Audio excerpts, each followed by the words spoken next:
Bonjour à tous, j'espère que vous allez bien. Quand on regarde la saga Jurassic Park, Jurassic World, on peut se demander qu'est-ce qui a inspiré InGen à recréer les dinosaures pour le Jurassic Park.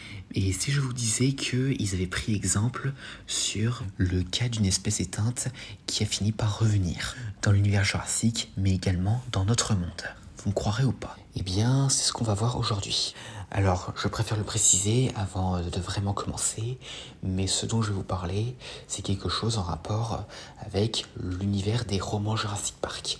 Dans l'univers des films, on ignore si cela a joué également. Le cas dont je vais vous parler aujourd'hui. Mais bon, bref. Abordons le vif du sujet avec le projet de déextinction qui a servi d'inspiration et d'exemple pour InGen.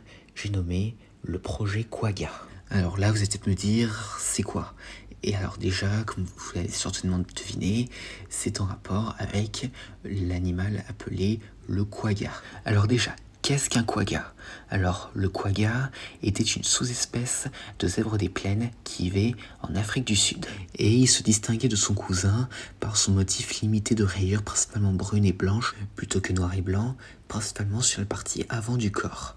L'arrière était brun et sans rayures, et ressemblait davantage à un cheval. Cette espèce s'est éteinte au XIXe siècle en raison de la chasse accrue de cet animal par les colons hollandais. Mais cependant, un siècle après la disparition du quagga, une analyse d'ADN a révélé qu'il était une sous-espèce du zèbre des plaines, alors qu'on pensait avant que c'était une espèce totalement différente et séparée.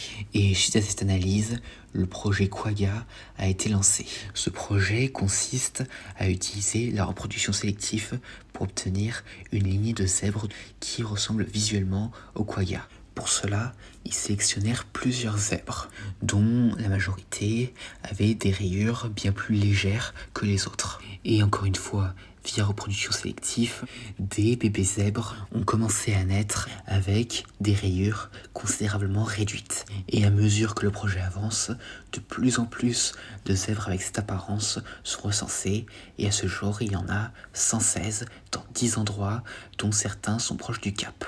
Et même si le projet a réussi à faire naître plusieurs zèbres avec l'apparence d'un quagga, il ne reste un quagga que physiquement, car génétiquement, c'est encore un zèbre, et il n'a pas l'ADN du quagga.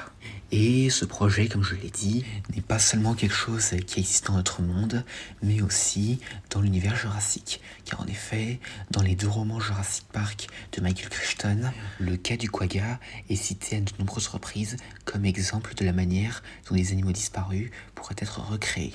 Donc, même si un pur quagga n'a jamais été créé dans l'univers Jurassic Park, cet animal, ou plutôt son retour entre guillemets, a néanmoins eu de l'influence.